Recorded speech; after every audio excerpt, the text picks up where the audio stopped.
only thing that seemed certain was the need to get back into my car and leave. This place had grown unnaturally quiet, almost as if it had a different energy. I took another deep breath and turned back toward my car. The thought of leaving left me uneasy, but I knew I needed to act. I climbed back in and started the engine, the silence outside providing an unsettling backdrop against the sound of the engine's hum.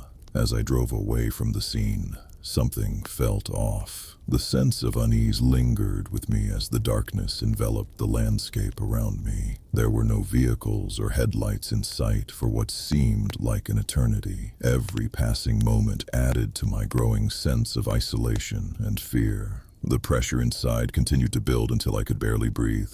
It was a physical sensation, almost palpable, that demanded more than just action. It called for immediate escape. As the distance from the accident site increased, this feeling intensified, pushing me towards an irrational need to leave immediately.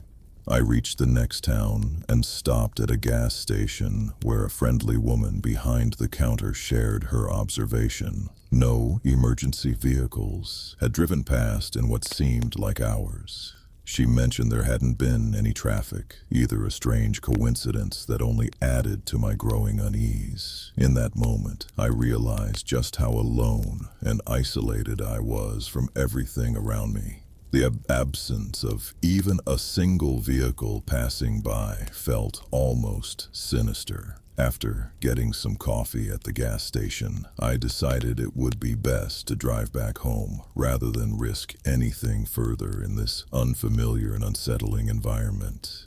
When I arrived back home, something strange struck my memory. Earlier that night, I had cleaned off my muddy shoes in the bathtub. The shoes were still there, covered in dried mud, almost as if they'd been forgotten.